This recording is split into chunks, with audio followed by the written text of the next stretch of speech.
Hey everybody, and welcome back to another exciting episode of the VOD Squad, the show where we talk about streaming technology. This is episode 251, September 8th, 2021.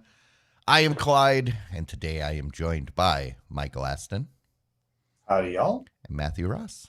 Hello, everybody. What's going on? Here's the truth. What's really going on is it's a Wednesday night. Crazy things have been happening the last couple of weeks. Just getting ready for school in the first week of school. My life has been a constant getting up, going to work, getting stuff done as fast as I can, coming home, and collapsing for a little bit for the past fortnight, quite frankly, except for we had a weekend where we had a 3-day weekend, and I refused to do too much work, mostly none. In fact, I actually was able to relax, and it was wonderful. Very good. It's good. I Feeling good today. That sounded like my 2 months prior to last Wednesday. And I have hardly thought about work since then. Okay. Not at all? Oh, good for you. I didn't say none at all. Okay. I didn't do much. Good for you. Yeah, Took a couple, most of the time off. I was excited not only for the 3-day weekend because I'd been exhausted, but also because the weather was actually gonna be nice. I didn't feel like crap for the first time in a couple months because the humidity was gone. I had stuff to do. I was motivated. I started getting stuff done in my backyard, and I immediately got attacked by a swarm of hornets. Oh, no. Or wasps, or whatever the hell those little... and I lost my entire Saturday because I was covered in stings. I'm so sorry. Welcome to my life. I can never get anything done. Yeah, that sounds... this is why it being freezing cold is a good thing. Yeah, but I can't get anything done. Yeah, at least you don't get stung and can't get anything done. I will say it's the first time since I was very little that I have been stung, and I had no clue they were there. Because normally those wasp nests are like on the side of a building or something where it's visible. Right. No, they were under a pile of leaves that was next to my shed. There was no indication. I had never seen any wasps anywhere around there, no indication. And I was raking, and all of a sudden things were bouncing off my face and pain all over my body as I was immediately engulfed in my neighbors thought I was crazy because I'm running through my yard screaming and swearing while flailing. I could see my one neighbor across the street looking at me from his garage going, "What are you doing?" All right. I had a 90s GMC Sonoma, and nice little pickup. I got it and used it a lot. Loved it. Left it out in the sun, because I used to live in Central Washington, and it gets hot over there. Yeah. The wasps started to dig to build their nests in the section of the door between the door and the body of the car, and start a little bit getting into the door itself. I sold that truck.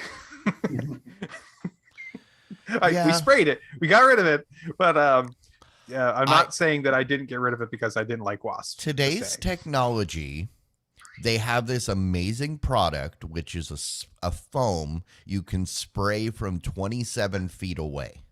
Yep. Which is nice. I keep that stuff because I do find nests. Yep. The problem is the foam is very ineffective when you can't spray the hive because it's under a pile of leaves. Yes. And the only way to get to it is to pull the leaves off the top. That sounds horrible. Thus incurring more wasp. Yeah. Do you have a burn ban? Because I just make a fire. Yeah, I'm not. It's right up against my garage. I'm not setting my garage on fire. Fine. Yeah. Just saying. No, trust me. I thought of that. Just saying. Although the one other thing I would love to just briefly mention is that I did see a news story. My wife said, "Oh, this is disgusting and gross," and she showed me the somebody found one of those killer hornet nests around the state, and it was while all the larvae were in it, and it was just disgusting. But then I saw, oh yeah, they destroyed the nest. Like, oh, of course. Along with them horrible Canadian geese, wasps are another thing that deserve to be extinct. You don't like Canadian geese? We'll get into that later. No, yeah. Yeah, I mean, I understand they poop everywhere. I'll put that on. I'll put that on the post show. On the list for the post show. Oh goodness. Well, I guess we should talk about the actual show. No news. Do you want? Yeah, why not? Do you want? Okay, fine. Hey, so Stadia is the streaming service where you can play a bunch of games available to stream to you from Google's cloud service. There's a lot of different streaming services out there. Google Stadia was basically the first and is, I would call, the most active, or not active, but how would I call it? The premier, I guess, the one that got it out first and has kind of been the most successful. I guess you could say that I don't know how well the Microsoft's cloud streaming has been doing in comparison, but Stadia's been there for a bit, so being first, get a little bit of I mean, out of the gate. Stadia spent the first year and a half of its life being ridiculed. Yes, it did. Because this is dumb. Why would anybody want to do this? It's not good. And but apparently nobody's using it. But first mover's advantage is a huge thing.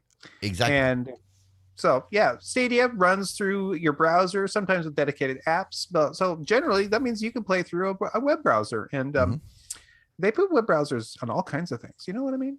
I mean, you can play it on your phone. Did you know you can play Stadia on your phone? Yeah, they made native apps for pretty much any kind of device at this point. So you can play it on since, being able to play it on your phone. That means it's an Android app, get that to play on there. It's great. You know what else can play Android apps?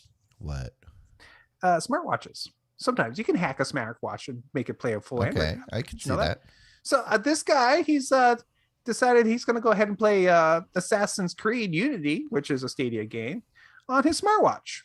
You can see that this is a video here shown here of a guy who's got his hacked Cospect Optimus 2.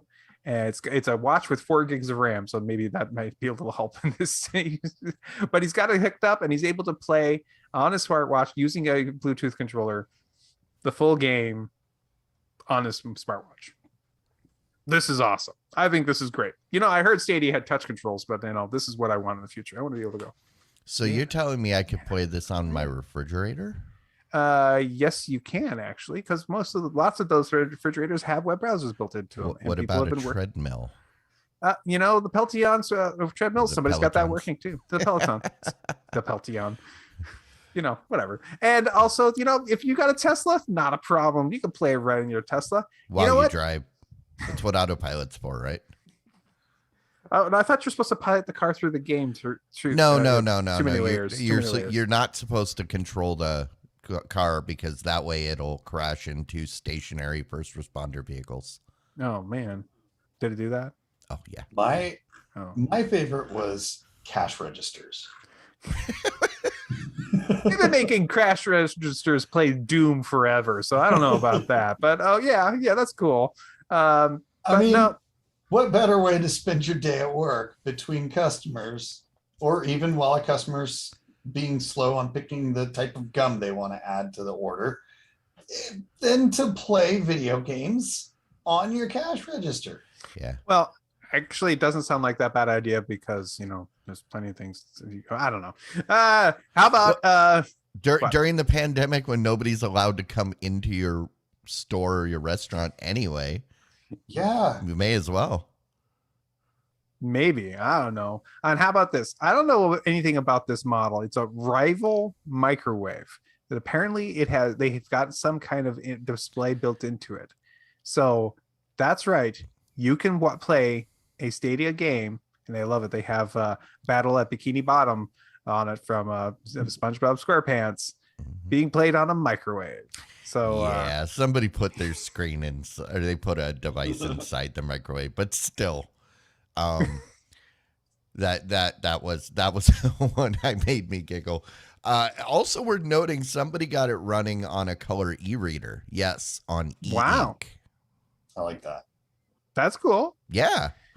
That e-ink stuff is getting better all the time. It's the color is actually getting decent, and the refresh rates are getting better. So yeah. Mike might remember, but the last CES we were at, one of the companies had color e-ink phones, which I actually really liked. You could take pictures. It was cool taking pictures of people and seeing them in e-ink. I think it might have been ZTE or TC, or it might have been TCL actually. Oh, cool. What was the booth where we saw they had the auto rotating TV that had its own, had the photo gallery that was doing deviant art? That was either TCL or Samsung. I can't remember. It was Samsung had the TCL. It wasn't Samsung. Yeah, it was TCL then. Yeah, they had e-ink phones that were really cool. Hisense. Hisense. Yes, it was Hisense. It was Hisense. There we go. Just did a quick look, and yes, it was Thank you. Hisense. But yeah, absolutely. I think that's a great idea, quite frankly. I mean, especially if you don't need video playback, and video playback is actually okay on it. It's not great, but yeah, it's not meant for video, but a lot of things that aren't meant to do things really well. Yeah, like LoCast. It's not meant to do things. Sorry. So we finished off last week. Yes, we did. Saying LoCast, hopefully they find a way to do something and I hope they don't shut down. So where do we stand now? They shut down. Damn it. LoCast, a day after we talked about it, decided to go ahead and pull the plug on their service, basically saying, based on the current ruling, they've decided to shut their service down. They're suspending all operations effective immediately. They said that they are still disagree with the court's rulings, but in the strict letter of the law, they are going to go ahead and shut down. I don't know what this means in the long term. This could mean one of many things, but two things come to mind. One, we looked at our lawyers. The lawyers said, "You're screwed. Shut it down now," and they did. It's a possibility. Or is it possible they're trying to drum up some kind of support because we were using that and that was useful, and I can't believe you can't do this now, and you hear the outcry? Maybe. Yeah. So I take the general public opinion all that importantly, and doesn't evaluate that too much on their assessments of legality. Yeah, I don't know. All I gotta say is public opinion can make a big deal because we're supposed to be ruled by our public essentially. So yeah, if there's enough outcry, there could be enough public pressure for something to happen here. There really could, but I don't know. There was a couple stories that I read, and each one of them had the important words "for now." They've shut down for now. There is a possibility they will clearly need to win some sort of appeal. And again, I mean, the judge was a New York judge. Doesn't speak for all areas, which is why I had suggested maybe should just shut down streaming in New York. and pursue the legal battle elsewhere. But who knows? That's true. There's still hope, but that sucks for the people that were loving it. They're back to having no TV. Yeah, I was really considering, like this could be a way for me to really cut additional things I don't need. Even if with a good low cast, I could drop YouTube TV, and so it just was a thought. It's too bad Jimmy's not here because Jimmy was actually subscribing to it, I believe. Right. Well, maybe that's why he's not here. He was. We hasn't gotten over the loss. Low cast cut him. Just saying. Yeah, I mean, ultimately, the main reason I subscribe to a TV service to Hulu is because of the inability for me to reasonably get over-the-air TV to watch the shows that my wife likes to watch. We can the where we're at, we can basically get like half of the channels, or we can physically move the antenna to get the other half of the channels. And so it's a big pain. It's not worth the effort. I know there are other alternatives that we could get, like multi-antenna solutions, but ultimately it's just easier. And with Hulu, we do get the DVR functionality and stuff, but I like the idea of something like this. It does provide a great service for a lot of people, but all of these other services that are unhappy about it, they've got their own digital services to cover this solution. So you don't need to pay them $5, pay us $5 and you can get our stuff. Granted, you just got to do that like 6 times. Mm-hmm. Although they were going to fix that briefly from last week's kind of discussion. They were going to not start asking at all. And then the day later, they just said, never mind, we're just going to pull the plug, which is interesting. I feel like there's another move here, but I don't know. Yeah. I hope there is, personally. Well, you were talking about Hulu and the fact that they have what you need and they have a DVR. Well, Hulu has, that's basically the companies that were suing NoCast, interestingly enough, and they're raising their prices. Now, that's probably nothing related there. I'm pretty certain there's nothing related there. This is their victory dance.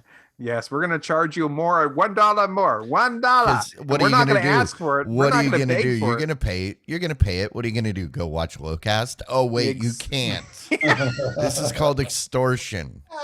Yeah. Yeah, I mean, for a minute, I was like, how the crap are they raising my prices? I already pay obscene amounts of money for the service. But it's not the Hulu TV. I think that the Hulu, along with the Netflix, are still very good deals. You get a lot of content from either of them at a pretty reasonable price. Even at this raised $1, $7 and $13 isn't too bad. I'm on board with that. I do think the Hulu's TV solution, like I have, is absurdly expensive. But what are you going to do? Not watch football? That's not acceptable. Wait, people actually watch football? Yeah. I thought it was just a fantasy thing that. No, Boise State started again last week, so I gotta be watching the sports ball again. Okay.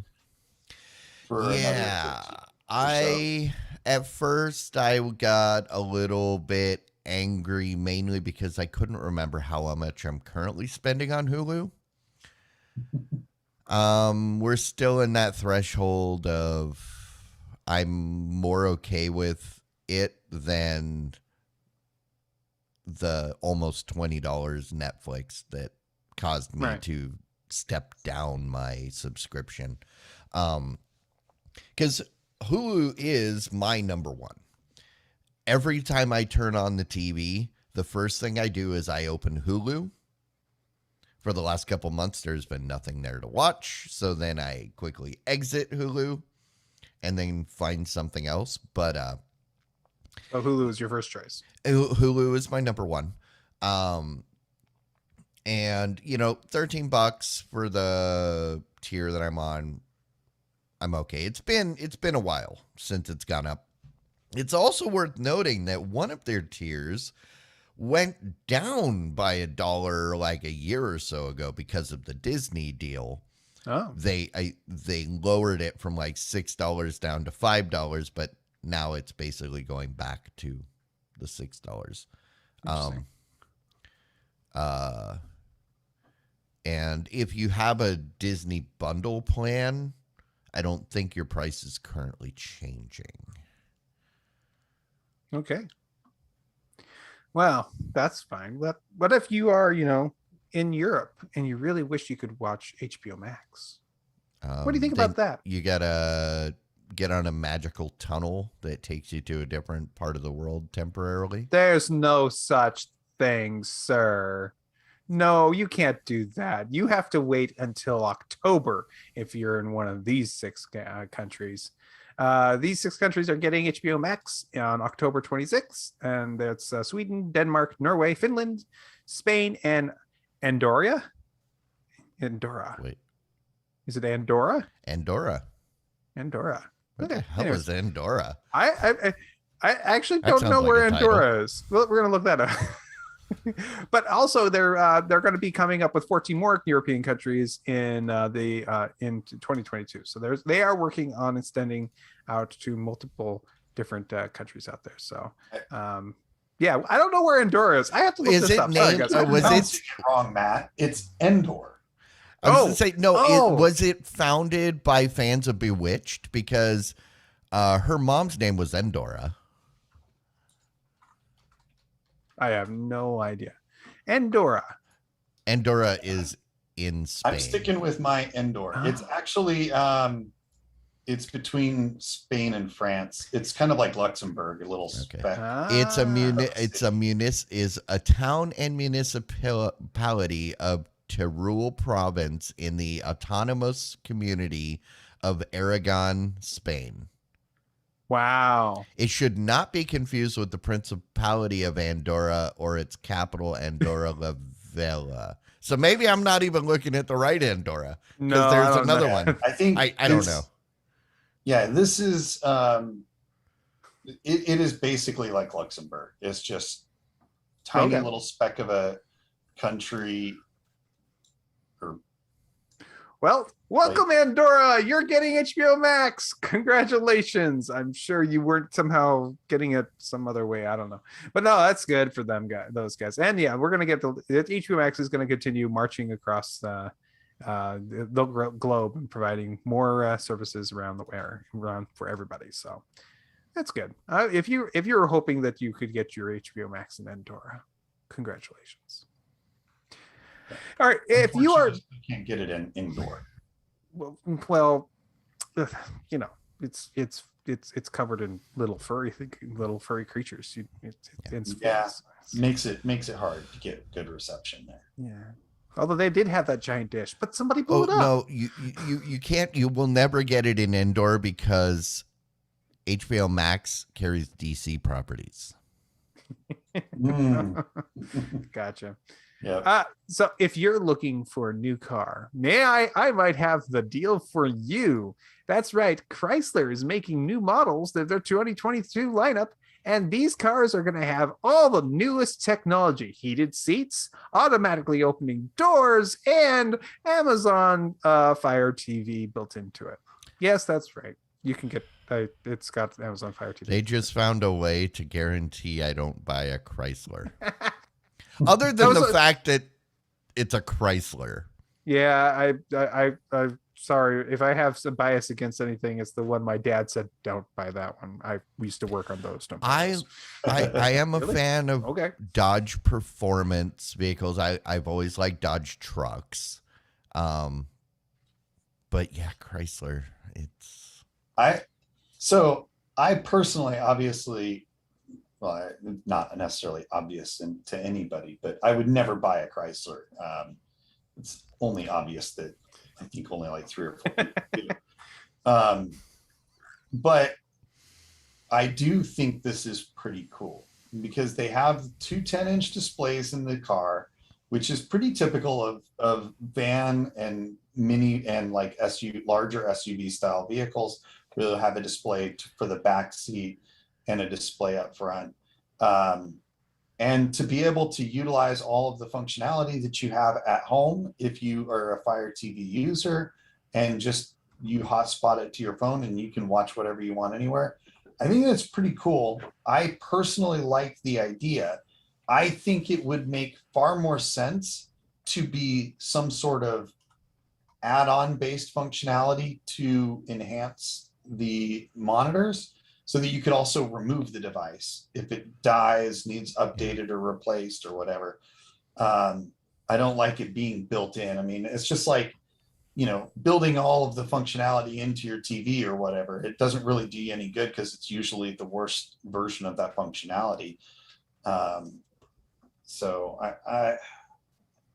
I think conceptually it's getting there, but it's still not good. Okay, I could foresee this actually working really well for Chrysler. I figured out the angle here because Amazon loves to sell their Amazon Fire TV devices really cheap on Prime Day. So you're going to see an $899, not $8,999, not like $20,000. You're going to see an $899 Chrysler sale on Prime Day with built-in Alexa. I was gonna go a different direction and say, Mike, I would think that you would be on board with the whole Chrysler thing because if you look at the logo on the hood or on the grill and the rear, could easily be swapped for those Aston Martin wings. Yeah, you wouldn't confuse anybody that's an Aston Martin. Sorry, no, most that's people not possible. You'd be surprised. Most people don't know what an Aston Martin actually has Aston Martin like gone down in its reputation recently. Porsche makes minivans. Why wouldn't Aston Martin? Yeah. Okay. I mean, in fact, Aston Martin is coming out with a new crossover. It's pretty freaking sweet. I actually built one out to see how much it would cost me, and I gotta say, at $230,000, I was ready to click buy. Humble brag. No. Just a total lie. That's okay. Not only can I not afford that, my wife would absolutely kill me even if I could. See, that's why you have a book about Aston Martins and not an actual Aston Martin. That's correct. And thank you for that again. Very cool book. Need to get the updated version that's got the new SUV in it. There you go. Which is just a rebadged Chrysler. All right. We are now looking at a brand new projector coming out from the company BenQ. BenQ makes some pretty awesome projectors, I gotta say. If they, as I've said in the past, if I don't buy an Epson, the other one I really look at seriously would be a BenQ. They've been making all kinds of different good value projectors or quirky ones, and this one definitely falls on the quirky side. It's a BenQ projector that is designed, it looks like a wheel of cheese on its side. It reminds me of a Bop It. Oh, kind of a little bit. It's got a little leather hook on it so you can carry it around with you, and it's got a little stand you can set the little wheel of cheese on, and it's got a window that'll send out the projection out of it from its side. This is a 720p projector. It's one of those LED displays. Short, so it's like pocket projector kind of, basically. Yeah, it's not really bright because it's only got 300 ANSI lumens on it. Pico, right? It's a Pico projector kind of thing, but still, that's those LED backlit things. They last forever. You don't really have a bulb to worry about in them, and but it's able to give you a pretty decent sized screen, 720p only. I wasn't able to find a price. Oh no, there's a pre-order price now for 600 euros. So do the math there. But yeah, it's got Android TV built into it too. So this is your portable little take anywhere entertainment system. Not the world's worst idea. I love this, except the price. Yeah, yeah. So, like, 2.5 hour battery. I mean, as somebody who used to do like scout camps and go to like church activities and stuff as a kid, these kinds of things would have been amazing back then. So I see it as, oh, this is a great way to take something to an activity, to a family night out, to go camping or whatever. This is a great device, and it fills all the need. It has the audio and everything, but it's not very bright. So you have to have a really dark room, and or you just don't make it super big. Yeah, because they look pretty good if you're just shooting like small onto the wall. If you do like a 30-inch or something like that, I mean, I think this would be great for like taking to an activity with a bunch of kids and along with like a Wii or something like that, right? And I think it'd be really good gaming screen and stuff. But 600 euros is steep. Yeah, that's my only issue. I suspect though it won't sell as well. It's a quirky design, so those never sell well, almost never. And so I suspect that it'll end up being fairly bargain bin somewhere fairly soon. So if you do want one, just keep an eye out. It might show up for cheap. Yeah. Be patient. It will come. Patience. A thing most people I know have none of. Excellent. Hey, if you have been patient and you've been wanting to be able to listen to that crisp, clean, lossless audio without any kind of a cord, you've been very patient, because that's not been possible. Nobody can do that kind of thing. It's Sony. Sony they put out their thing about it. Was it a year ago? Are you talking about the LDAC technology? It's not quite lossless. It's close. Yeah. But it is not quite lossless, because obviously you can tell the difference, right? Mm-hmm.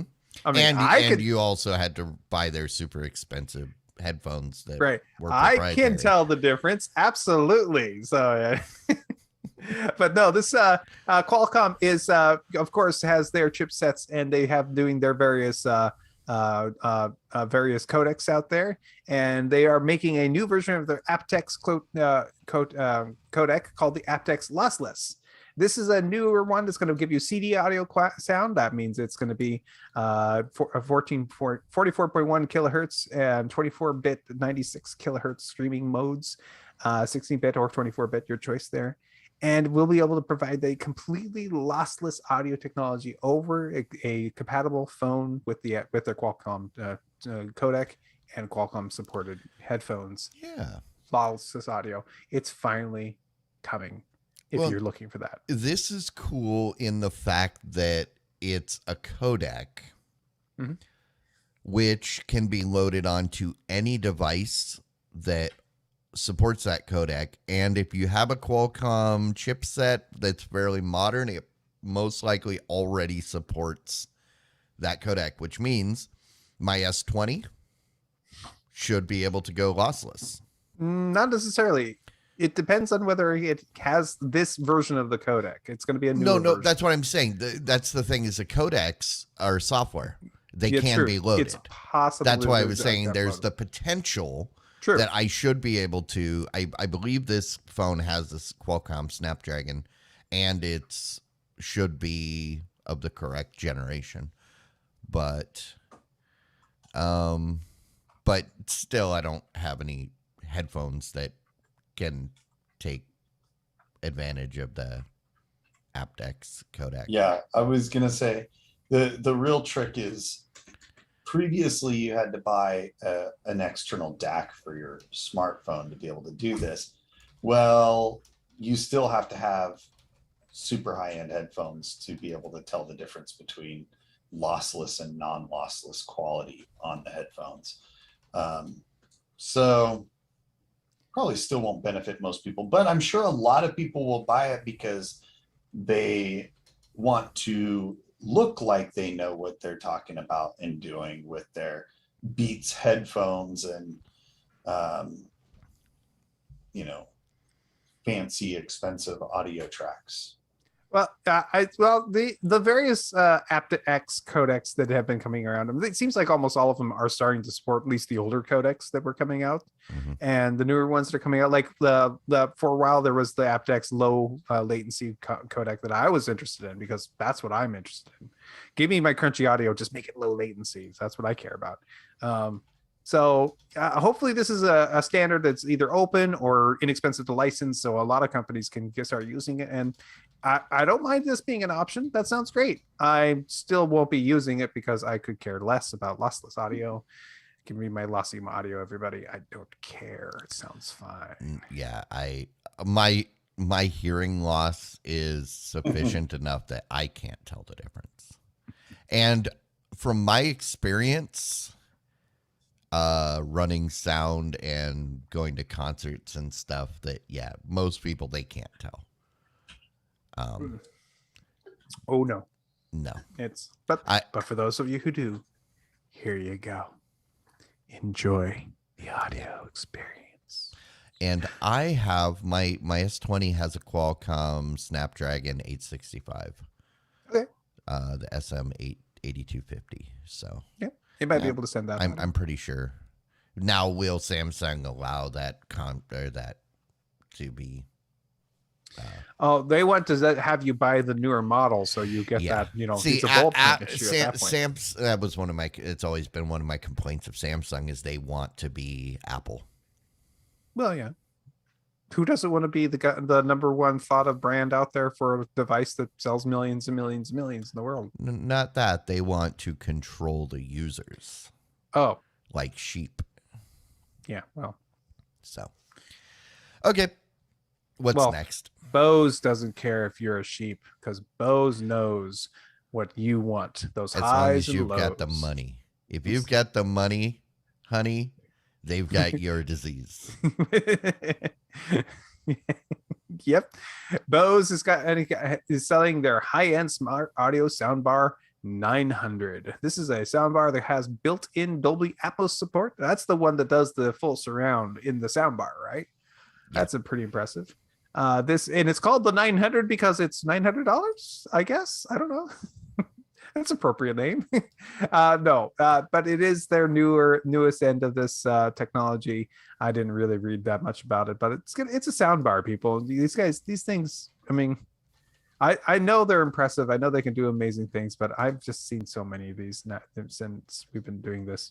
I need to hear what's going on with these things. And Bose is fine. So here's the thing. I'm not a Bose fan. They do make good quality audio equipment, good speakers, whatever. I prefer other brands to Bose, but that's just my audio preferences, right?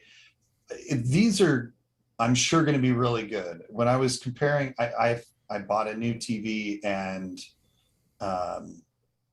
speaker sound bar. Oh my gosh, we're talking about it and I still can't even remember what it's called. Words are hard. Yeah, bought a new sound bar recently, and I looked at the Bose and the Sonos and a couple of others. I was kind of torn. The Bose sounded really good, so I expect this would be a really good sounding sound bar. The Sonos was my preference versus the Bose that was available, but Bose didn't have anything at this level.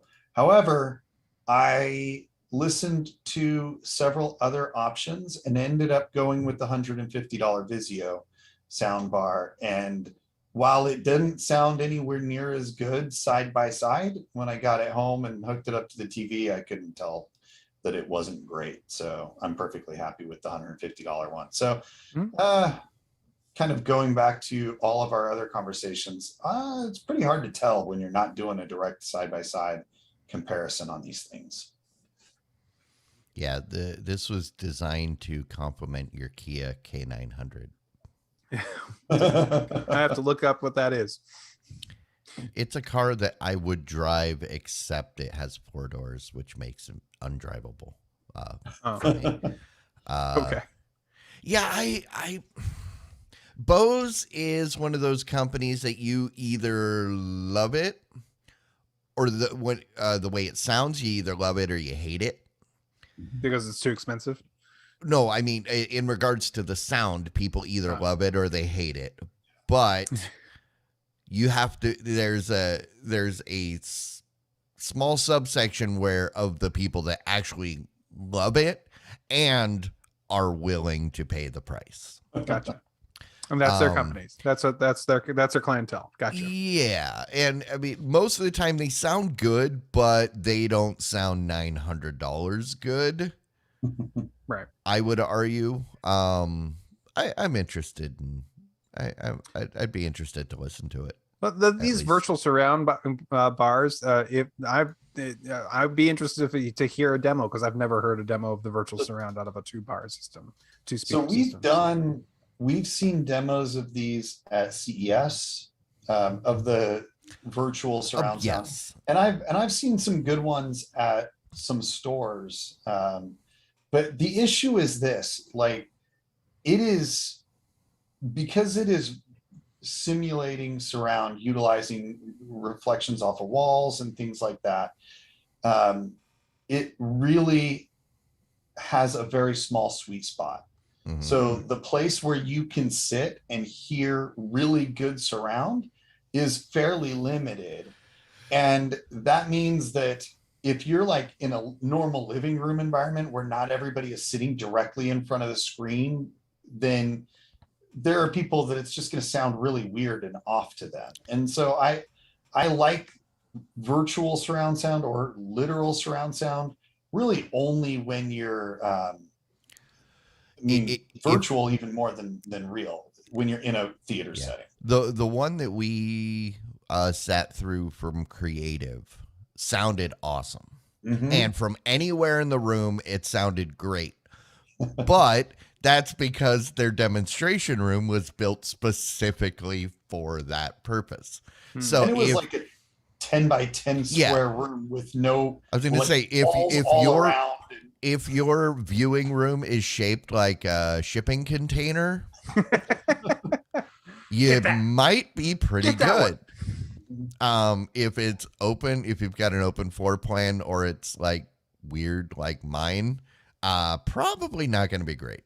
But your mileage may vary. It depends. Yeah, some of them, I don't know about this one specifically, but some of them do have like, and I think this one does. I think that's what the Aptx feature means, mm-hmm. that it actually has microphones built into the sound bar, and so it plays the sound and listens to the way it reflects off the walls, and it'll customize it to the room. So it will work in a fair variety of rooms, but again, you get a very small sweet spot. You gotta that's it. You gotta be sitting in that right spot. Yeah. See, these would be great in my bedroom, mm-hmm. where I'm always in the same position when I'm viewing, or the same location when I'm viewing. But the thing is, I don't want Atmos in my bedroom, in the place where I turn on the TV to fall asleep. What's the point? Yeah. Yep. That's all right. That's all right. I don't need a sound bar. I don't need any of that. We're too loud anyways. We're in our house and we're all talking over each other, and it's so hard to do anything. You know how hard it is to do anything when you have everybody in the room talking at the same time. You get a lot of noise going on. No Dolby Atmos will fix that. That's all I gotta say. But you know what might be nice is if you were able to try to talk to your smart assistant, and it would be able to recognize how loud it is in the room and then adjust its volume accordingly. Basically, you ever been in a car with that auto volume setting? I hate it. It's kind of like that, but this is the Amazon's Alexa, and she will now detect the background noise on your. Just doesn't know what you want. Hey, Alex, stop it. No, she So she will listen to the background, and she will be able to adjust her volume accordingly based on the volume right now. It's called the adaptive volume feature. You have to ask to turn it on. So you just simply ask it to turn on adaptive volume, and it will start doing this. And I do like that Amazon is able to do these things I wish all the other ones would do first, and basically bring out these features. Whisper mode is a great idea. You getting up and you say it quietly, and it responds at an appropriate level. I think that's really cool. You don't want your assistant screaming at you at No, 3 see, o'clock in the morning when this you is the triggered thing. it by accident? I like the whisper feature, and I love this. So now when you're like yelling at each other about who's right, about the speed, You're right. ask Alexa You're right. which one is right, then she'll yell it out too, and you'll all be yelling. Nice. It's a great feature. I like it. I wish that they need to add the ability to match tone as well, so it can be loud and friendly, You or need loud sarcastic. or loud and superior. Isn't that default for Alexa? I'm just curious. I think you're thinking of Siri. Oh. When Siri's the my that's kids always were superior. younger, the subject of this was when Google Assistant and Siri people were kind of battling back and forth, which is better. I remember my kids going, "Yeah, Siri's mean." It's like, yes, Siri is very mean. Kevin in the chat has got a tinfoil hat thought about this. It's allowing those guys at Amazon to do more listening, more active listening Oh, to what's absolutely. going on here. So Oh yeah, Right. no doubt about that. that's okay. If you have one in your house, you've already decided that it's too late for you. So. The reality is that they've always been able to tell, like, when you're yelling and when you're chatting, and that they are just now adapting to add these into functionality that the users can use, and not just them. Yeah, they're finding ways to get you to engage during Yeah. those times more. That way, that yes. So to his point, they can collect even more data. The next thing that Amazon will be adding is divorce lawyers on Amazon, and they'll just start recommending it when they hear enough yelling and arguing. I'm sure Google already does that. You'll start getting in your feed on your assistant feed on your phone. If it detects enough yelling and certain keywords, then yeah. It's like automatically ship you an extra blanket when it can tell you're going to be on the couch that night. No, just show up in the it's movie night, so popcorn shows up. It books you a new a room with hotels.com. Yeah, it's you put a date night on your calendar, and the booze shows up automatically. I don't know what's going on here. It's so weird. Amazon, all of these ideas, they're free. You can use them. Please don't credit me. I don't want people coming back. This feature is brought to you by I am not above receiving royalties, but I do not want public credit. Brought to you by Poodle Puncher and the VOD Squad. Oh, great. All right, we have one more story for the week. This story is about the NVIDIA Broadcast app. NVIDIA Broadcast is a special app specially designed to do your capturing of your video and your audio through it. You can get it to work with as an OBS virtual camera, so you can use it with OBS if you need to. So it's not like a trebuchet that throws women. Never mind. I was like, are they getting medieval? Sir. It took me a minute. Wow, sir. And That then I was had to excellent. decide if I was going to let myself laugh at that. And that took another few seconds. Okay. Sorry, movie party crept into the show for a minute. Anyways, the new version. So this app allows you to do some of these cool AI features that if you have an RTX video card, take advantage of. It's like the noise canceling feature, the ability to have that virtual background, the follow your body feature, be able to denoise your video if you have a very noisy cam feed and things like that. These features that are actually pretty darn cool. I love them. I think that they're really cool. I wish I had an RTX video card so I could have that, but I ain't rolling that way.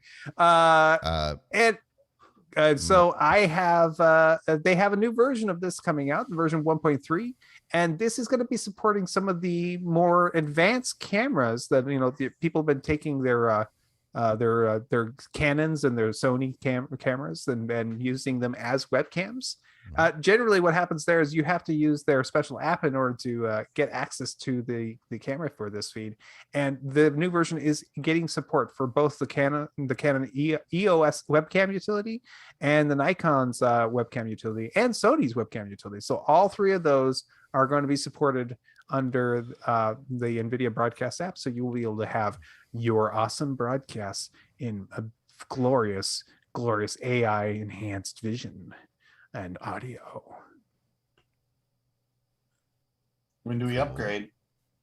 Well, when you buy us all new cameras. I was going to say, how much is one of these cameras? And if you want to get me a Sony 7A, I'll definitely use it.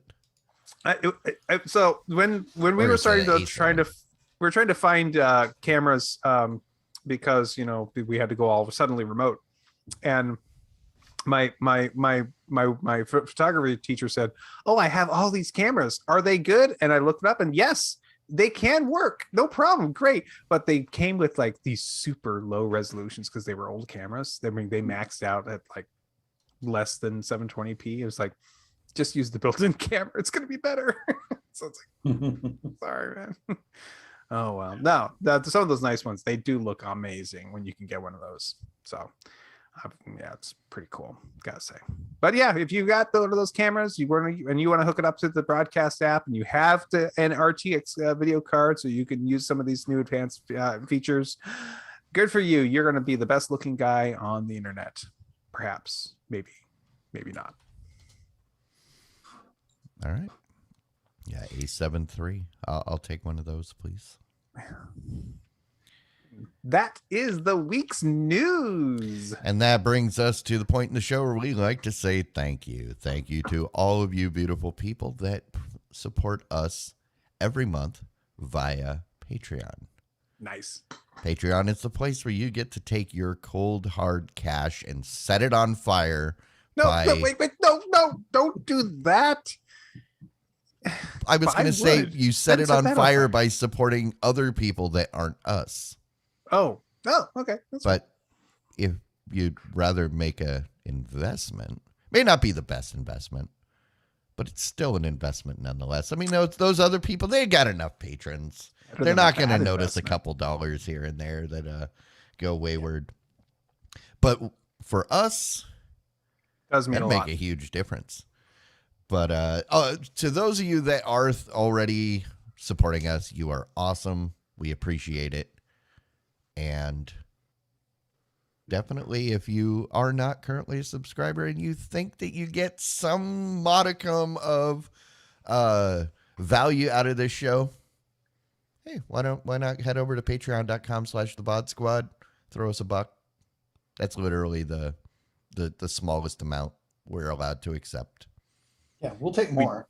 Absolutely, and we'd ask for less, but we can't. And just a reminder for those of you that that absolutely can't stand that we're doing this every week, for the right price, we will stop.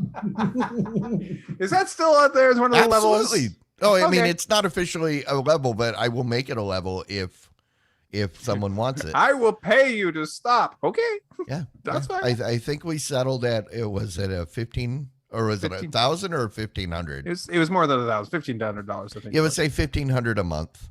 We won't do the show at all. That's right. You could pay to make us stop. Yeah. Either way. Fine with those. But yeah. Patreon.com/thevod squad. Thank you, everybody. let's get on to some rants and some raves.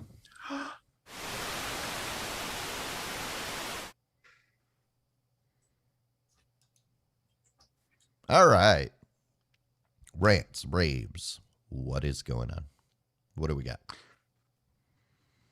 Now, I would have said earlier in the show that I had a weekend where I did almost nothing. Mm-hmm. Well, that was not necessarily true. We watched some TV, which, believe it or if you've been listening to the show, you know that I really haven't had much time to watch TV. So it was like, it felt good to sit down and like, let's watch a show. And so we watched some movies. We, as I was said about a week ago, we started watching Jurassic Park. Well, we finished Jurassic Park, and then we watched Jurassic Park 2, and then we watched Jurassic Park 3. I had never seen 2 or 3. They're not bad. They're perfectly fine. 2's the weakest of the 3, I think, but yeah, it's not bad. It was fun. It was good to watch. I really enjoyed them. I've got to say. We are looking to see if we could watch the 2 newer Jurassic World movies, but they are only streaming on FX with ads, and that left us with a sour taste in our mouth of like, maybe we'll see if we can watch it some other time. But then my wife said, "Ooh, I want to watch this movie," and she brought up Amazon has a new version of Cinderella. Oh, yeah. So I have to say, when I was first starting to watch it, I was like, I don't know if I like this, until I was introduced to the 2 evil stepsisters. At which point, one immediately said something. They immediately took every time they had a moment, they stepped themselves kind of out of frame for a second, and they commented themselves at like, and just started doing zany things. At which point, it's like, oh, okay, I see. They're trying to be funny here, and they basically halfway through the show, they basically point out, we know this is being really ridiculous. Stop trying to make sense of it. It's supposed to be zany and fun. Once you embrace that, it's great fun. It's actually I got a lot of laughs out of it. There were plenty of things where what they did was basically intentionally ridiculous, and I loved those parts of it. I have to say, it was actually halfway decent. Good dancing too. Yeah, not enough movies anymore with a good dance sequences with the whole crowd doing a piece, and that one had it. Okay. Would I call it a great movie? No, not even close. Was it fun? Yes. So watch it for the ridiculousness, and you might have a good time, which I did. And then as I also mentioned last week, we did decide to sit down and watch Only Murders in the Building. Mm-hmm. We watched episode 4 last night. Oh, because we enjoyed 1, 2, and 3 so much. I thought there was only 2 episodes out. There are 4 episodes out every Tuesday, and so last night I didn't watch the one last night. Okay, that's fine. 1 was good, 3 was better. 1 was good, 2 was better, 3 was the best. 4 was not as good as 3, but still great. You're halfway through the season. I am totally enjoying this show, and I recommend it to anybody who. Yeah, it's interesting. This show, a Hulu show, prominently says this movie contains mature is intended for mature audiences. Viewer discretion is advised. Before it, barely.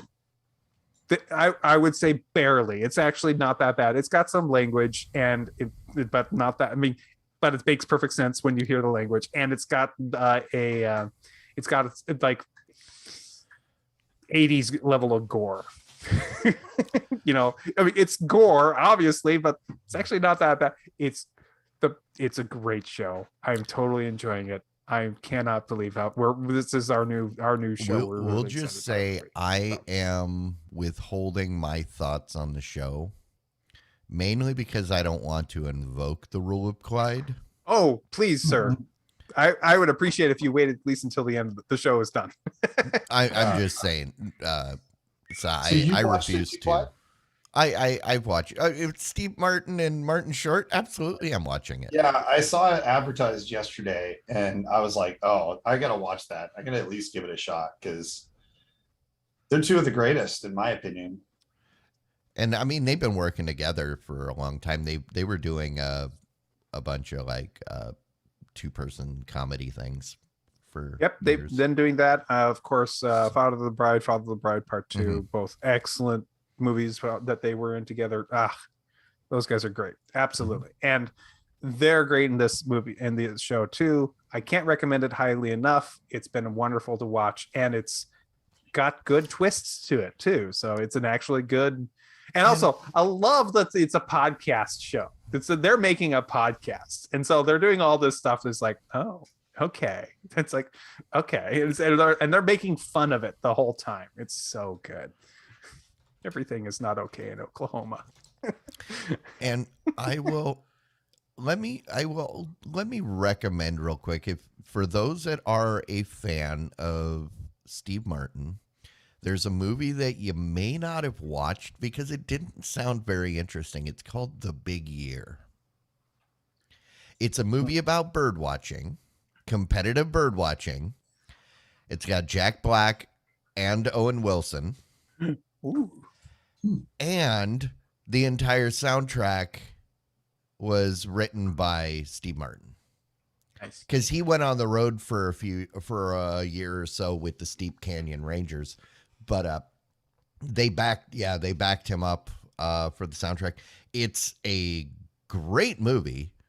It's really funny, and the music, the soundtrack's unbelievable. But I highly recommend it. It's a movie I never would have watched it if it hadn't been, Steve Martin. But that's not my rave or my rant. I just figured I'd add that in there. The Big Year from 2011. Check that one out. Yeah. Okay. A movie about competitive bird watching. What the hell are you talking about? Yeah, for me it was it's Martin Short more and Pure Luck, if you remember that movie with Danny Glover. That was one of my favorites. The era still holds up too. Still very funny. All right. Okay. So I'm gonna probably look at the Big Year. Looks good. I'm looking at that. Looks great. It's a great movie. Cool. All right. All right. For me, I have not had a ton of time to watch a lot of shows. Was really super busy at work until the end of last week, and have been mostly watching Critical Role, trying to get caught up because I got behind during that crazy month. And when it's a weekly show that's 4+ hours long, you miss a week, it's hard to get caught back up. So I'm working on that, but I've been watching a lot of Veritasium, which is one of my favorite YouTube shows or podcasts. It's all about mostly science and space, engineering and math and things like that. Very, very much enjoying that lately. So if you like space and science and math and things like that, check out Veritasium. It's a great YouTube channel. Yep. Cool. Yeah, I've actually rather enjoyed a few of their videos, and I don't even like math. I hate math with a passion, and I still manage to enjoy a few of their videos. Yeah, he makes it entertaining, and he takes it to a level where even when with more complex topics, and most people can understand it. There's some of them that get pretty out there, and you have to really pay attention to keep up with them. But most of them are pretty well simplified while still giving you all of the information. So he's really, really good at giving at sharing science and math knowledge. Mm-hmm. All right. Well, on Saturday, as I was recovering from my attack, that as I was literally tending to my wounds, I decided I'm not moving for a couple hours. I may as well watch a movie, which I don't typically do. So I've got two different things. The first, we'll start out with the new movie on Netflix called Gunpowder Milkshake. It's a action movie. I don't know how to really describe it other than it's got a lot of people I like. Right. Karen Gillian's in it, who is my companion. You know, people have their doctor. Karen Gillian is probably my companion, but it's also got my Sarah Connor. Oh. Lena Headey. She was Sarah Connor in the TV show. My favorite Sarah Connor. Most people know her as that terrible person on Game of Thrones, but whatever. She will always be my Sarah Connor. You also got Carla Gugino and Paul Giamatti and Angela Bassett. There's all these people. I think this movie was originally meant to go to the theater. It was fun. I wouldn't say it's a great movie, and I think it probably was saved the disgrace of a bad opening in the theater in a normal movie-going year by being a Netflix movie. But it's fun. It's got a cool kind of look to it, the way they shot it. And Action, hyper action movie look. It's a thing that and everything's really dark and kind of wet. That kind of, remember, like, who was that he did all those movies in the 80s and everything was always wet. like they'd be like in alleyways or in the streets of New York and everything's always wet because of the way the light reflects. I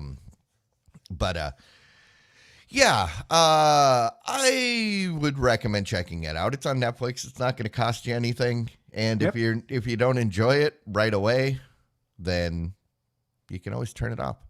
It's true. The thing that you should stay away from, I sat through 3 seasons so that you don't have to, is the show Startup. Yeah, it was a Crackle originally. And it was one of those things that it came up, you know, when Silicon Valley took off, there was a whole bunch of other shows that kind of started in its vein. They were all comedies like Betas, and there was that one about the video game startup in England that was really funny. But it didn't get past the first season. Startup was kind of a similar, you know, tech startup company, but it's more gritty. It had more of a look of like Halt and Catch Fire, that show was okay most of the time, sometimes really bad. Yeah. Startup had a bunch of people in it. It's got Adam Brody and Martin Freeman, Ron Perlman. You know, it's got a whole bunch of people which is why I started watching it. The writing is garbage. The show had so much potential. It could have been the Tech Sopranos. But it was the writing is garbage. The characters and their motivations are just ridiculous. And it's like half the time it's like, what are you doing? No rational person, even an idiot, wouldn't make those decisions. I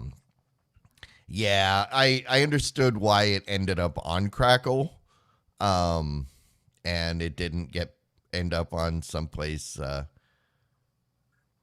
Actually, I didn't even recognize it. Mira Sorvino was one of the characters. She was in 10 episodes in 2018. I did not even recognize her. Oh, wow. Don't watch it. It's on Netflix. That's how I started watching it. And because I started watching it when it was on Crackle originally, but then I forgot about it. And I went back and...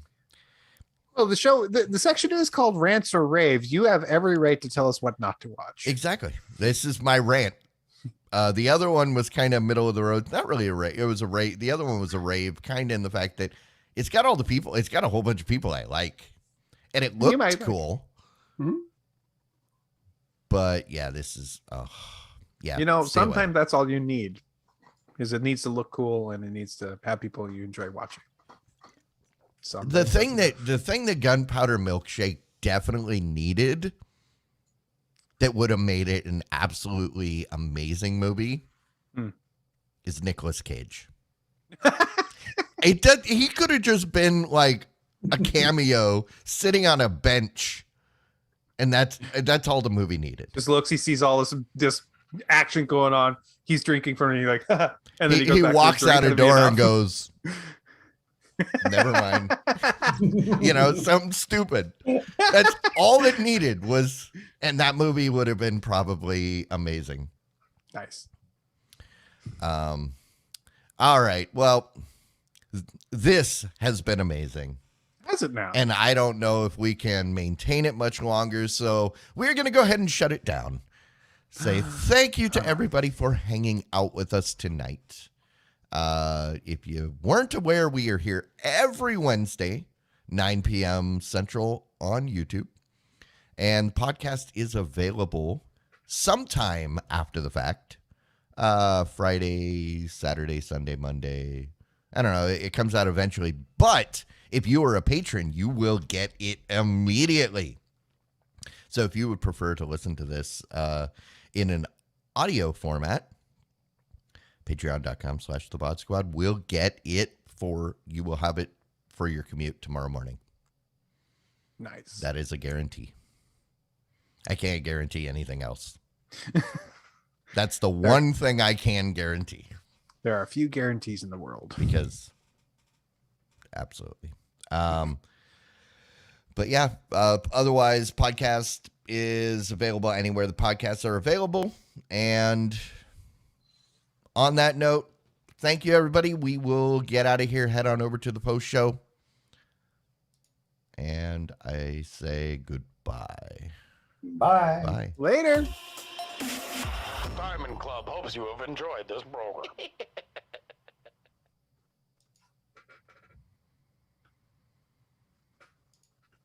Alrighty. So, and to Kevin, to your comment, a Crackle original, I want to remind you that Comedians in Cars Getting Coffee is a Crackle original, and it is one of the greatest shows ever made. And it's not Crackle's fault that they made a terrible show. They made a terrible show that nobody wanted, and Crackle was like, fine. We'll give you $20 and a place to put it. So let's see. The movies that are Crackle originals, they have Trenches, Angel of Death, The Bannon Way, The Unknown, Chosen, Cleaners, Sequestered, The Art of More, Startup, The Oath, Starving, Jailbait, Supermansion, Snatch, Rog and Davo's Guide to Russia. Okay. Rodriguez Ski Master Academy. And then unscripted stuff. And original films, Extraction, The Throwaways, Dead Rising, Watchtower, Joe Dirt 2. Oh, there you go. I really enjoyed Joe Dirt 2. It Beautiful was loser. exactly what it was supposed to be. And it was a big reference back to the original movie, which is exactly what people wanted. I will say another thing worth watching. Was a Crackle original, was Rob Riggle's Ski Master Academy. It's like a fake reality show that it was Had one season. It was a lot of fun. It had one season because basically Crackle shut down their original arm in 2019, I believe. Nice. That's why you'll note. Oh no, I guess they've got it unscripted in 2020. Yeah, they got more stuff coming. I guess I thought they shut that down, and they were gonna be all the new stuff was gonna be coming out on a different platform. But I don't know. might be wrong. Maybe, but maybe there's still a studio, if you know what I mean. But so Crackle is to Sony what Hulu is to Disney. It's the place where they go, we don't know where else to put this. Okay.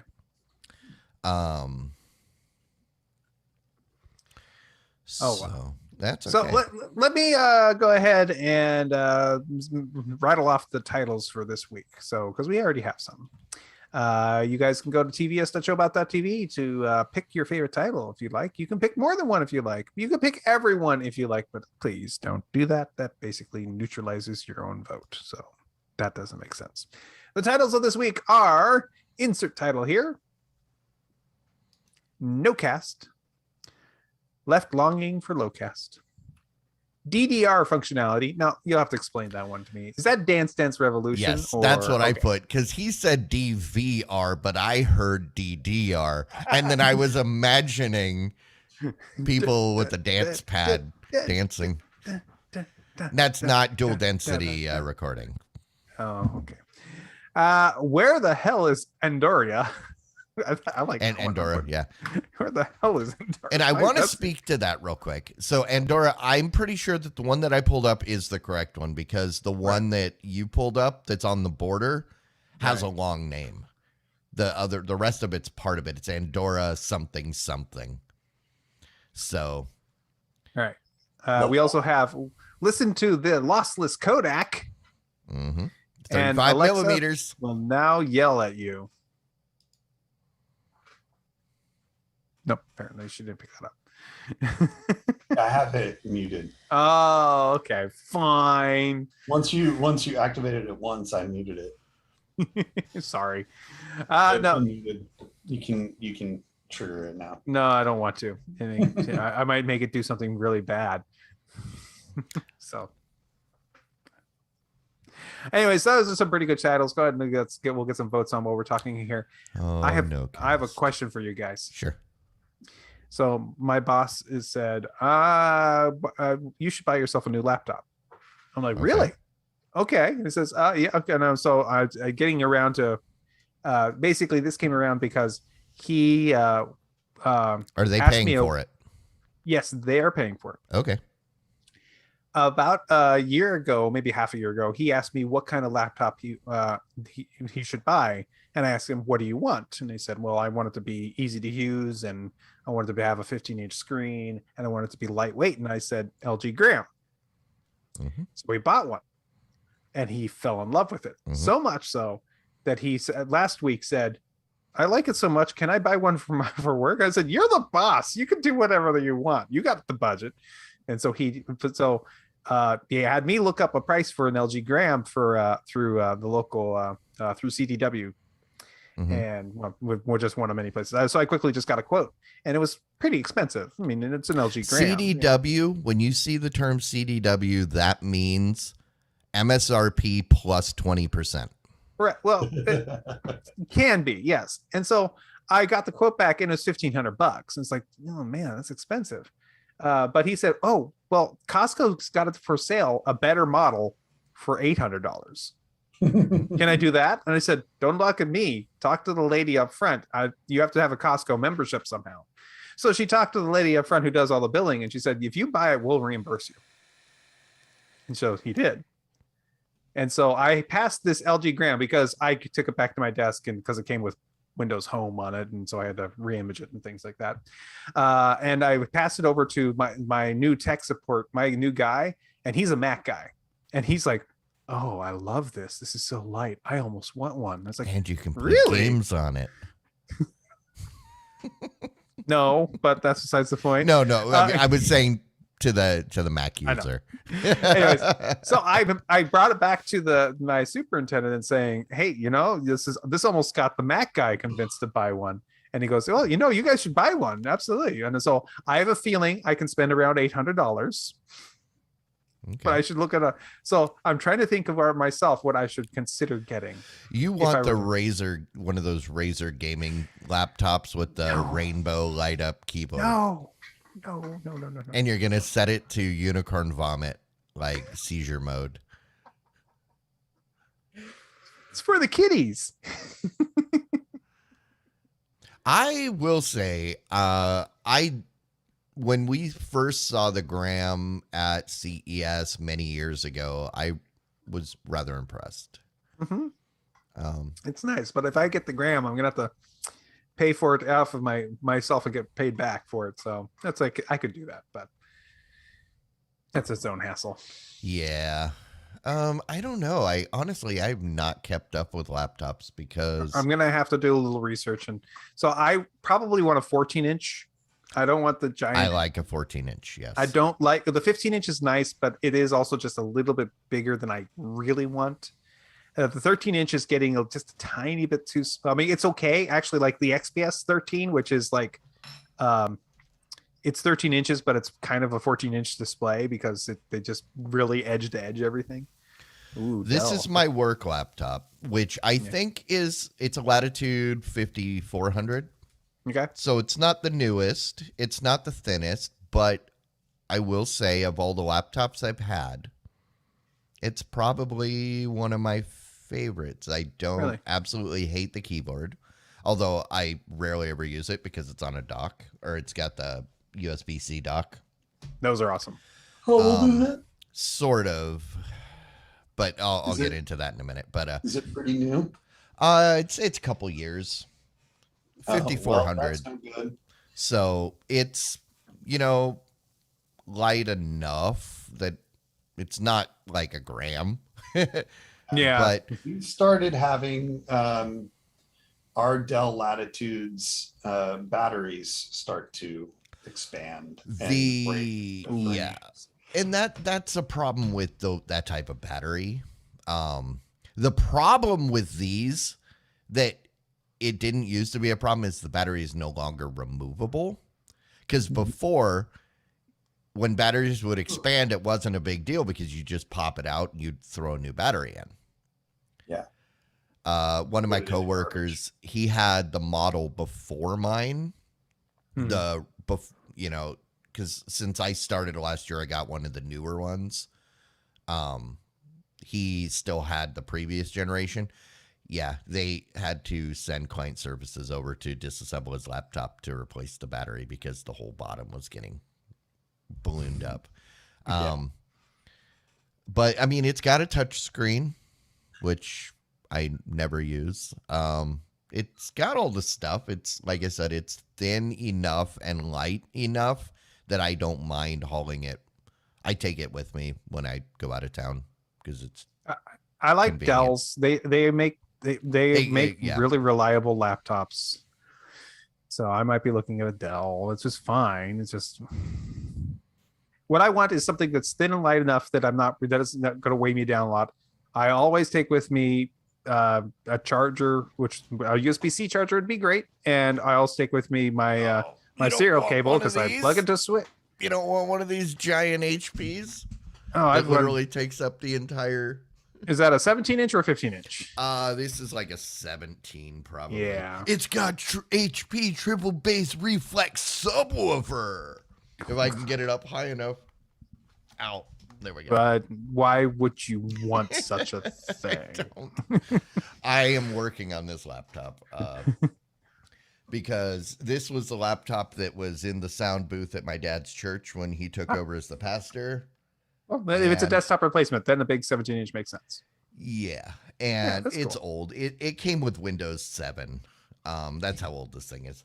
But nobody knows the password, so I have to break into it. The NT password hack, that old Linux distro. But I'm based on the login screen. It is on Windows 10, so that won't work.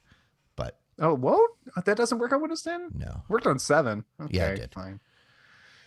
But yeah, no, definitely don't want one of those. Yeah, That's right. I'm just in the market because I'm suddenly in the market, and I probably want to be under 1,000. So I'm going to be looking around. I'm sure my Mac friend buddy will turn around and get a MacBook Air. Before the Gram came out, I was really digging on the Asus Zen line. Have they actually made it so the keyboards don't feel like crap? I actually liked the keyboard on the couple models that I did use, but that's me. I'm picky. I like the kind of So crunchy I'm feel. not picky. What did you call it? What feel? Crunchy. I have no said problem it with was the more crunchy feel. crunchy. I have no problem with the crunchy feel. I actually like a good clicky keyboard. I love that. I don't necessarily like the chiclet style where it's like plain. There's no definition between them. Yeah. Where I will get lost on those. Oh yeah. Unfortunately.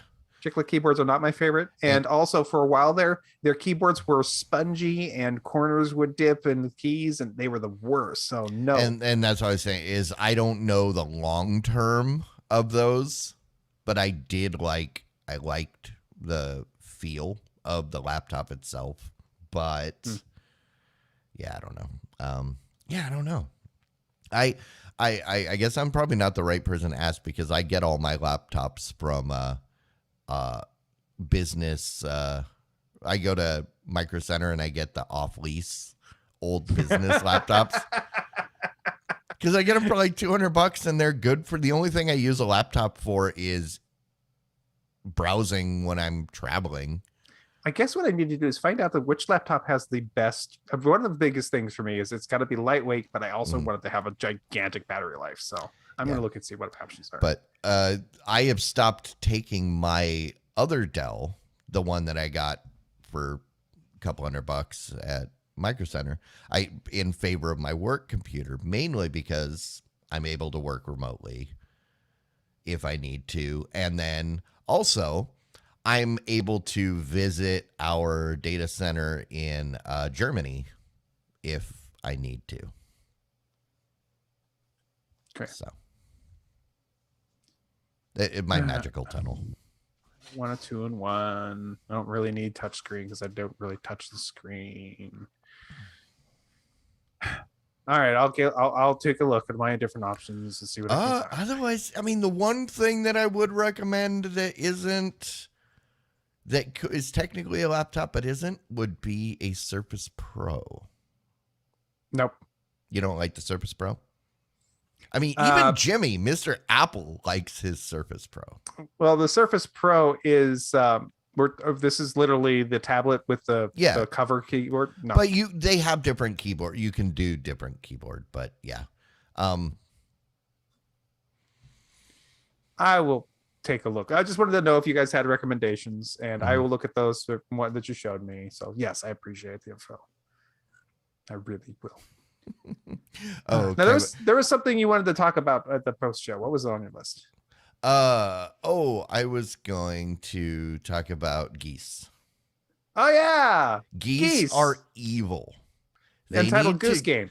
The freaking Canadians need to get the hell out of our country, go back to Canada where they belong. No, they're evil. They have no purpose whatsoever. They mess with the ducks, and the ducks are cool. I don't think there's anybody out there that doesn't think the ducks are cool. They're chill. They don't bother anybody. They just kind of do their thing and they quack. They're funny. The geese come along and then just torment the ducks. And so I've mentioned in the past, so the property my office is on is fairly big and wooded. It is a preserve. We've got lots of animals. I see deer all the time. There's the turkeys. I've talked about the turkeys that live on the property. Mm-hmm. Wild turkeys can be mean, but even those turkeys are fine. But the geese, they show up because of the pond. And just make everybody's life a living hell for a couple times a year. Because they'll show up in the spring and they're here almost all summer, and then they'll finally leave in like November. I feel bad for the facilities guys because they're constantly out there with pressure washers spraying down the building. Because if you know anything about geese, they like to shit while they're flying. And shit that's in motion stays in motion. and it splats into the side of the building, and no company wants the visitor's entrance covered in goose poop. So the poor facilities guys are out there every day hosing down the visitor's entrance. It's a stucco building, so it's not like you can just scrape it off. There's everywhere you walk, there's poop. And then they like to, when they're making their nests, they always put their nests right next to the walkways in and out of the building. So everybody coming and going from the building gets attacked because you're now too close to their nest. It's just like, no, Kevin, it's not Newton's first law. It's Newton's zero law. It's Fig Newton's first law of poop. Poop in motion stays in motion. Yes. Tends to stay in motion, at least. Yeah. And no, I absolutely hate geese. There are no redeeming qualities. They are not nice. They are not, they don't really do anything good for the ecosystem. I would argue they do more harm than anything else. And they mess with the ducks. You mess with the ducks, you're messing with me. More ducks, less geese. And that's it. End of rant. Okay. Well, do we have a title? I think we do. I think it's NoCast. It's either that or it is Where the hell is Andorra? I don't want to piss off the people, the one viewer we have in Andorra. Well, no, it's nice. You get recognized. Where the hell is Andorra? You could take it to Bruno. I don't know. I think you can do NoCast. That's fine. Let's do NoCast since it was kind of the theme last week and this week. True. And it has been a regular part of the show for the last it has been year and a half. It's a bummer. But they should have listened to me when they said they were going to start charging people. I said, this is going to kill you. You're opening the door to lawsuits. If they had only listened to me, then people I know would still be able to watch TV. Well, it's a bummer because there's a couple of people I know that I've recommended NoCast, and they've been actually very happy because they can't get any over the air. It's not an option. Or you might be able to get a couple channels, but you can't get the channels they want. So now they're out of options, and the whole reason they're not going to do the over the top is because it's the same reason they don't have cable. It's because it's too expensive. So, put this in the dock. One thing we forgot to mention is remind people that NoCast was funded partially by AT&T and DirecTV. That's true. But that doesn't mean much because none of the AT&T properties exist over the air, right? They were all cable. So, all right. Anything else before we shut this down? I don't think so. I think we're good. Hey, if you are actually watching or listening to this from Andorra, please let us know at thevodsquad@gmail.com. Yes. Love to hear from you. Or at the Bud Squad on Twitter. That's true. Or I was going to give out a phone number, but do we have a phone number? No, I have a phone number. Yeah, no. You should get a Google Voice number for that. I actually have a couple. That's what I was going to give out, but I already get spammed enough on that number that I don't want to give it out. And Kevin says, please also include a map of where you're located so we actually identify the correct Endora. Yes. Yeah, I'm pretty sure it's the one in the mountains, like in the middle of the country. Probably. I've been to Rota. Yeah, Rota is in Spain, right? Or is that Greece? I do not know.